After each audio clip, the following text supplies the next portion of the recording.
DBD posted a developer update adding new things to the year 7 roadmap. So if you guys don't know what the year 7 roadmap means, it's this thing right here. This is like the original year 7 roadmap. They don't go by like the 2022, 2023. They go by their anniversary event. So the start of year 7 is when DBD launched in June to July. So you see here, June was the anniversary update, and that was the start of year 7. And then now we've gone through all of these things and all of these additions right here. And now we're heading into January 2023, Tome 14 Betrayal. But then we still have 2 more things to finish out year 7, chapter 27 and tome 15. These are all the things that they had added, and they're like, but what is next? So these are all the things that they're going to add.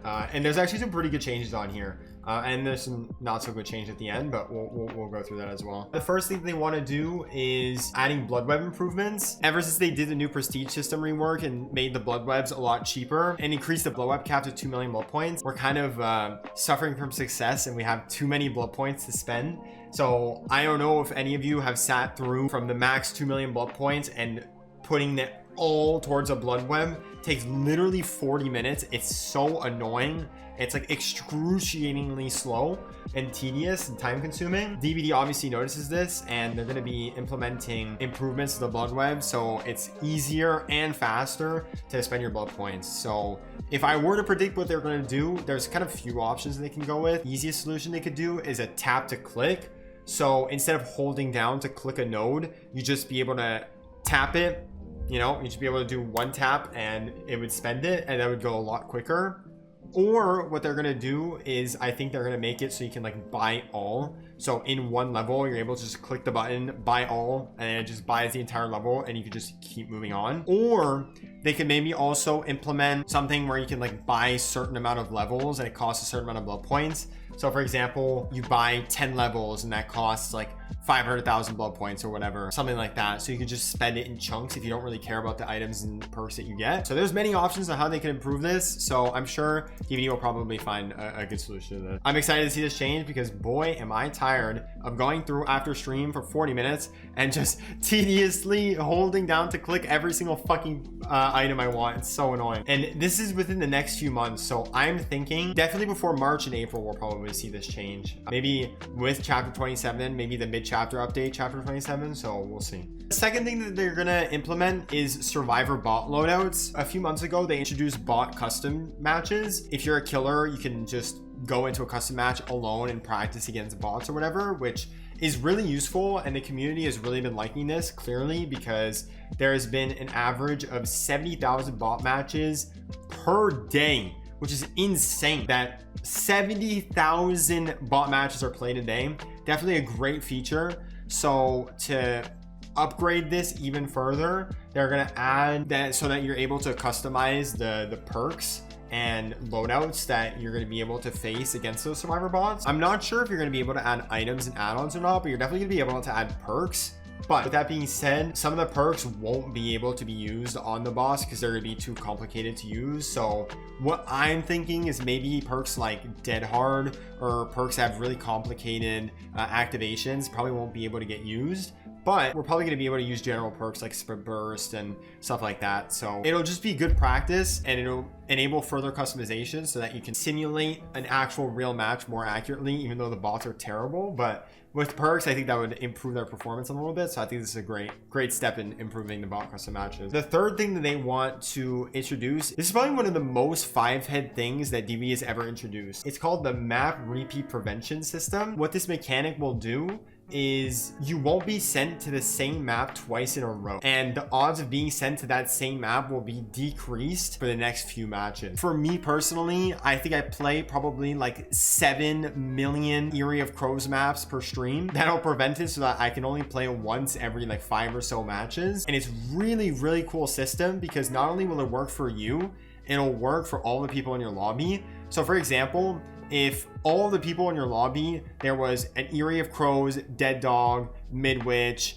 RPD, and then a Coldwind Farms map, those 5 specific maps won't be played whatsoever. They're taken out of the pool for that next match, and then you're going to be on a brand new map for everybody. So that makes it so that the game feels refreshing and brand new for all the people every game, because you're playing like with a variety of maps every single time. Obviously, unless you're bringing map offerings, but this is without map offerings. The map repeat prevention is probably the most genius mechanic that they're introducing in this year 7, but I think this is probably the best addition to the year 7 roadmap. It's the visual tear radius. It's for accessibility to a wider audience. So, you know, if you're hard of hearing and you can't hear the tear radius, instead of having to use spine chill, you'll have a visual tear radius that you'll just be able to see on your screen when people go near. It's gonna be a visual representation of the tear radius on your screen. So what this kind of reminds me of is the visual sound wheel they have in Fortnite, where you could hear footsteps in that little ring around in the center of your screen. I think that's probably what the tear radius is gonna look like.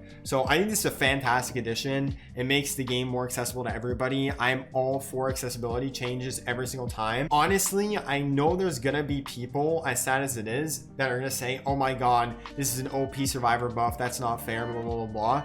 I don't care. I don't think accessibility should be something that's held behind a perk like spine chill. I think this is something that should have been base kit from the beginning. Obviously, I think people are all going to run this, even if you can hear the tear radius, because it does give it a little bit of an advantage, to be honest, to be able to see the tear radius if you're maybe not paying attention, not listening.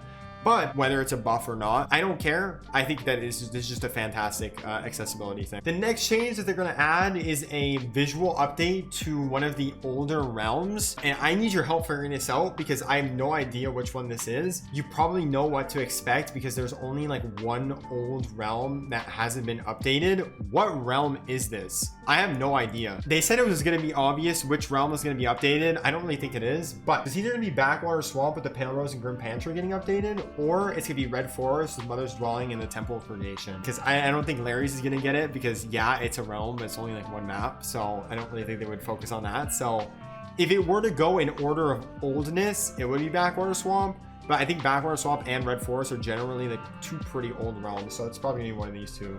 And everything before this, they've all been updated. Macmillan Estate, Auto Haven, Coldwind, Coruscant, and Haddonfield have all gotten updated. So it's not gonna be map changes, it's gonna be map visual updates. The map visuals and make them a little bit more high quality, kind of like what they did with Auto Havens, made just like higher quality. But they also could go the route that they went with Coldwind, and they might change up some main buildings. But on both of those maps, I don't really see why they would. I think they're probably just going to go the route of visual updates, but they could change up some tiles and palettes here and there as well, like they did with Macmillan or something. So we'll see. Another thing that they're going to do is they're going to be implementing perk updates in this year 7 edition. But the big one that we know about is that they're going to nerf a perk that rhymes with Eruption, which is obviously Eruption. They're gonna be nerfing Eruption finally. Eruption will probably get like a pretty big nerf in my opinion, but they're also gonna be reworking a good amount of other perks, and they had vouched every mid-chapter update include perk reworks as well. But with all the changes they implemented with the roadmap and like the bot custom matches and the wiggle skill checks and all that stuff during the mid chapters, they've been holding back on the perk updates.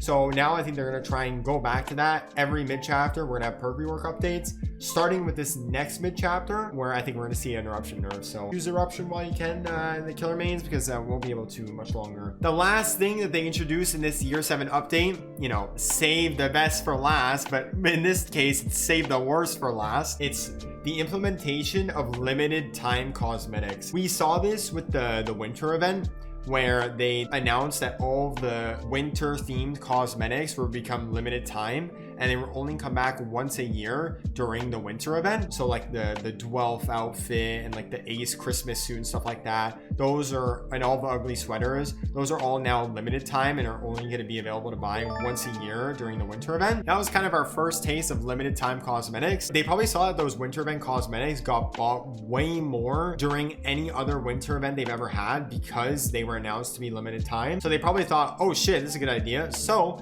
they made every single seasonal themed cosmetic sets, they all made them limited time. All of them, literally. They said spoiler warning because they don't want people to be so easily able to find the information. These are all of the cosmetic lines that are going to be limited time. There's so many of them. The Halloween event ones, winter event ones, Lunar New Year event ones, all of the sets in all 3 of those events are going to be limited time. Again, like with the winter event, if you want a cosmetic for this Lunar New Year event, buy it now because you won't be able to buy it until next year. I'm going to be honest, this is kind of like insane. There's so many of them that they're vaulting, like literally so many. That's like probably like half the outfits for the characters. Their reasoning for why they did this is because they felt that the store was too cluttered and there was way too many things.